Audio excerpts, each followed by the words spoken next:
আজ আমরা দশম শ্রেণীর কোষে দেখি 14 সাতের দাগের অঙ্কটি সলিউশন করব। অঙ্কটি রয়েছে 2 বছরের মধ্যে টাকা ফেরত দিলে কোনো সুদ দিতে হবে না, এই শর্তে 3 বন্ধু একটি সমবায় ব্যাংক থেকে যথাক্রমে 6,000 টাকা, 8,000 টাকা ও 5,000 টাকা ধার নিয়ে যৌথভাবে 4টি সাইকেল রিক্সা ক্রয় করেন। 2 বছর হিসাব করে দেখা যায় 2 বছর পর হিসাব করে দেখা যায় সমস্ত খরচ খরচা বাদ দিয়ে মোট 30,400 টাকা আয় হয়েছে। তারা সেই আয় মূলধনের অনুপাতে ভাগ করে নেওয়ার পর প্রত্যেকে নিজ নিজ ঋণের টাকা ব্যাংকে ফিরিয়ে দেন। এখন কার হাতে কত টাকা থাকবে এবং তাদের হাতে থাকা টাকার অনুপাত কি হবে হিসাব করেছি। তাহলে দেখো এখানে 3 বন্ধু একটি সমবায় ব্যাংক থেকে 6,000 টাকা, 8,000 টাকা, 5,000 টাকা ধার নিয়েছে। এবং তারা 2 বছর পরে তাদের কত টাকা লাভ হয়েছে? 30,400 টাকা আয় হয়েছে। এখানে আয়। তো দেখো সেই আয় তারা মূলধন অনুপাতে ভাগ করে নেওয়ার পর তাহলে আমরা কি করব না, এই 30,400 টাকা এই যে 3 বন্ধুর মূলধন অনুপাত সেই অনুপাতে ভাগ করে নেব। তো বলেছে 3 মূলধন অনুপাতে ভাগ করে নেওয়ার পর তিনজনে তাহলে ভাগ করে নেবে প্রথমত, তারপরে ভাগ করে না হবে। তারপরে দেখো প্রত্যেকে নিজ নিজ ঋণের টাকা ব্যাংকে, মানে এই যে 6,000 টাকা নিয়েছিল সেই 6,000 টাকা, সেই টাকা থেকে যে টাকা তাদের মূলধন অনুপাতে যে ভাগটা পাবে সেই টাকা থেকে এই 6,000 টাকা সে ফিরিয়ে দেবে প্রথমজন। তারপরে দ্বিতীয়জন 8,000 টাকা, তৃতীয়জন 5,000 টাকা সেই ঋণ পরিশোধ করবে। ঋণের টাকা ব্যাংকে রিটার্ন দেবে, ফিরিয়ে দেবে। তো দেখো বলেছে তারপর ফিরিয়ে দেওয়ার পর এখন কার হাতে কত টাকা থাকবে, তাহলে সেই ফিরিয়ে দেওয়ার পর তারপর কত টাকা থাকবে সেটা আমাদের নির্ণয় করতে হবে এবং তাদের সেই টাকাটার শেষে আমাদের অনুপাতে কনভার্ট করতে হবে। তো দেখো আমরা অঙ্কটি সলিউশন করছি। তো আমরা যেহেতু মূলধন অনুপাতে ভাগ করবে, সুতরাং আমরা প্রথমত মূলধন অনুপাতটা নির্ণয় করছি। দেখো 3 বন্ধুর আমরা লিখছি 3 বন্ধুর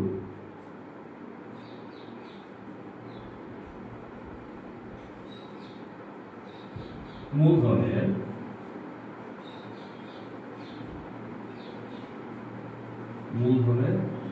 অনুপাত।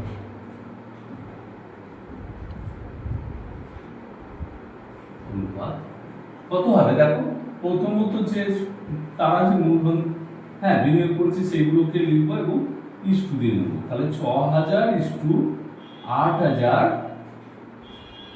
ইস্টু 5,000। এইবার দেখো সব 3টে করে শূন্য এখানে আউট করে দেবো, তাহলে এখানে 6 ইস্টু 8 ইস্টু 5। দেখো আর এখানে কোনো কিছু দিয়ে 3 থেকে ভাগ যাবে না, সো আমরা আর এটাকে ভাঙতে পারবো না, ছোট করতে পারবো না। সুতরাং এখানে দেখো এবার আমরা মোট অনুপাত নির্ণয় করবো। মোট অনুপাত সমান দেখো 3টে যোগ, তাহলে 6 প্লাস 8 প্লাস 5। 8 আর 6 14 পাশে 14 পাশে 19। 8 আর 6 14, 14 পাশে 19। ঠিক আছে দেখো, তাহলে এবার মোট অনুপাত লিখলাম। এবার দেখো বছরের শেষে এই 2 বছর পর হিসাব করে দেখা যায় সমস্ত খরচ খরচা বাদ দিয়ে কত টাকা আয় হয়েছে। আচ্ছা 2 বছর পর শেষে আয় হয়েছে, লিখছি এটাই 2 বছর পর আয় হয়েছে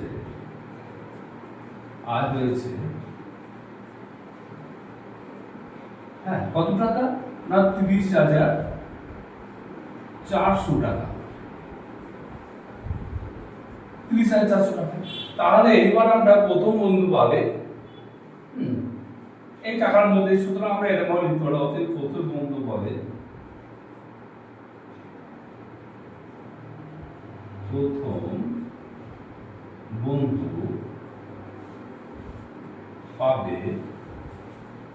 আর আমরা এরকম করে লিখছি না যে এত টাকার মধ্যে, যেহেতু এইখানে আমরা মোট অনুপাত বের করে নিয়েছি, তারপর দুই বছর পর আর হয়েছে এত টাকার মধ্যেই কিন্তু, হ্যাঁ। তাহলে প্রথম বন্ধু পাবে কত টাকা, পাবে সমান তাহলে 30,400 ইন্টু কত 6/19, আনুপাতিক ভার হচ্ছে 19। তাহলে আমরা ছোট করে একটু ভাগ করে নেব। এখানে দেখো 30,400 কে 19 দিয়ে আমাদের ভাগ করে নিতে হবে। 30,400 কে 19 দিয়ে দেখো একবার 19, 9 আর 10, 1 এ 10, হ্যাঁ। তাহলে হাতটাগুলো 1, 2 আর 3, 1 এ 3, 11। এখানে দেখো 14, তাহলে 5 19 6 19 6 9 54, 6 19 দেখি 6 6 9 54 আর 6 কে 6 আর 5 11 হয়ে যাচ্ছে। তাহলে এখানে 0 0 আছে, এখানে 0 0 দেবে, এখানে 0 0। তাহলে দেখো আমাদের কত হচ্ছে না 19 কে 19, আর এখানে হয়ে যাচ্ছে তোমার 1 6 0 0, হ্যাঁ 1600 টাকা। এইবার সমান দিয়ে আমরা লিখবো, দেখো 6 0 0 একবারে গুণ করে নেবো, 6 0 0, এবার দেখো 6 6 36 আর 6 1 6 7 8 9, মানে 9,600 টাকা, 9,600 টাকা হলো। তাহলে আমরা দ্বিতীয় বন্ধু পাবে লিখবো, দ্বিতীয় বন্ধুটা বের করব, দ্বিতীয় বন্ধু পাবে সমান কত লিখবো, তাহলে একই রকম ভাবে 30,400 গণিত, আচ্ছা দ্বিতীয় বন্ধুর আনুপাতিক ভাগ হবে 8 এর 19, তাহলে 8/19, দেখো 0 এই 19 কে 19 এখানে হয়ে যাবে 1600, একই রকম ভাবে কাটাকাটি হবে 1600। তাহলে সমান দেখো 0 করতে 0 0 করতে 0, 8 6 8 48 8 আর 8 কে 8 9 10 11 12, মানে 12,800 টাকা, হ্যাঁ 12,800 টাকা। এবার লিখছি এবং তৃতীয়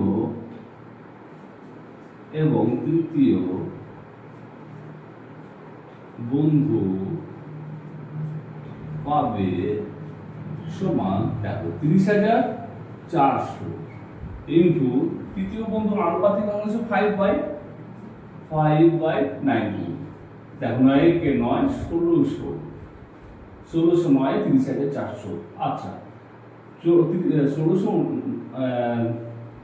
19 30,400। তাহলে দেখো এখানে 0 0 করতে 0 0 করতে 0, 5 6 30 আর 5 কে 5 আর 3 8,000 টাকা, হ্যাঁ 8,000 টাকা। তাহলে তিন বন্ধুর যে মূলধন অনুপাতে, হ্যাঁ যে ভাগ করে নেওয়ার কথা বলা হয়েছে, তো আমরা তিন বন্ধুর মূলধন অনুপাতে ভাগ করলাম। এইবার দেখো এইবার কি বলছে, ভাগ করে নেওয়ার পর প্রত্যেকে নিজ নিজ ঋণের টাকা ব্যাংকে ফিরিয়ে দেন। তাহলে এবার ব্যাংকে ফিরিয়ে দিতে হবে তার নিজ নিজ যে টাকা ঋণ নিয়েছিলেন সেগুলো। কোথা থেকে ফেরত রিটার্ন দেবে, যে এই যে টাকা আয় হয়েছে তিন বন্ধু মূলধন অনুপাতে যে ভাগ করলাম সেখান থেকে তারা প্রত্যেকে নিজ নিজ টাকা রিটার্ন করবে। তো আমরা ঠিক এরকম ভাবে লিখে নেবো, দেখো যে প্রথম বন্ধু ব্যাংকে ঋণ পরিশোধের পর প্রথম বন্ধু, হ্যাঁ ব্যাংকে ঋণ পরিশোধের পর, আচ্ছা এখন নিজ নিজ ঋণের টাকা ব্যাংকে ফিরিয়ে দেন। আচ্ছা ঋণ পরিশোধের পর প্রথম বন্ধু ঋণ পরিশোধের পর হাতে থাকা টাকার পরিমাণ বা হাতে হাত থাকবে ঋণ পরিশোধের পর এরকম ভাবে লিখব, যে ঋণ পরিশোধের পর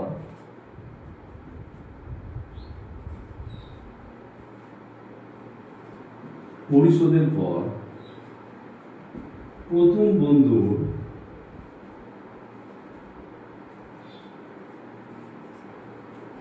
হাতে থাকবে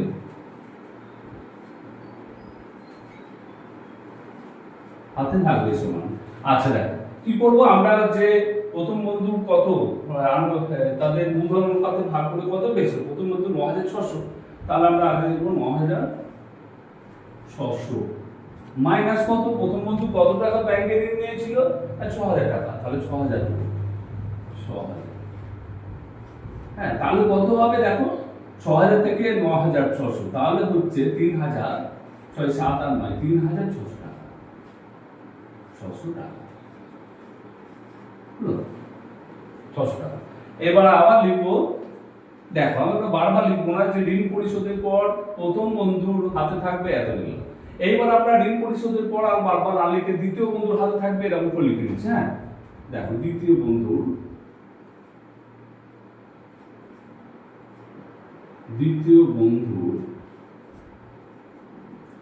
হাতে থাকবে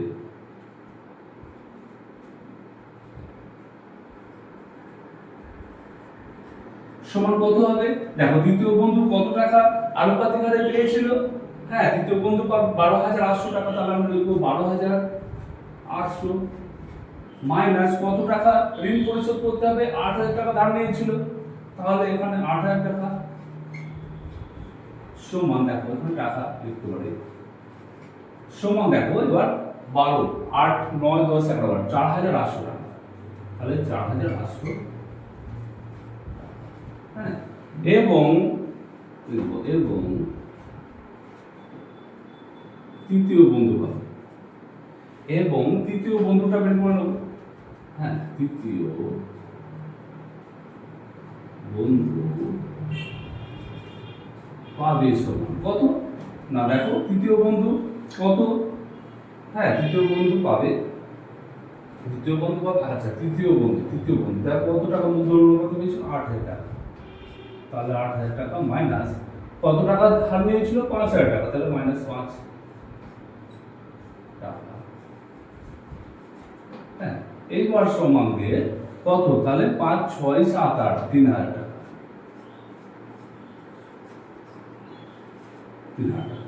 হ্যাঁ, তাহলে আমরা কি করলাম দেখো, ব্যাংকে টাকা পরিশোধের পর তিনজনের হাতে, তিন বন্ধুর হাতে যে টাকা থাকবে সেগুলোকে আমরা সব বের করে নিলাম, যেমন এখানে 3600 টাকা, 4800 টাকা, আর তৃতীয় বন্ধুর কাছে 3000 টাকা।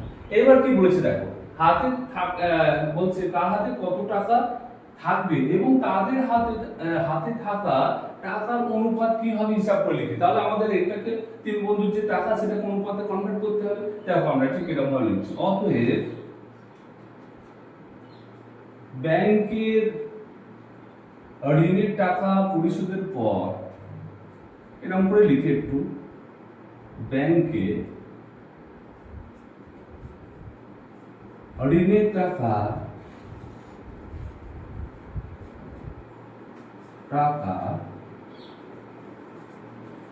পরিশোধের পর, পরিশোধ বা ফিরিয়ে দেওয়ার পর, যেমন আছে লিখছি, ফিরিয়ে দেওয়ার পর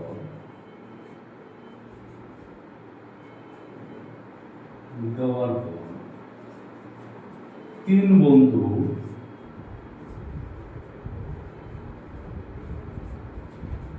হাতে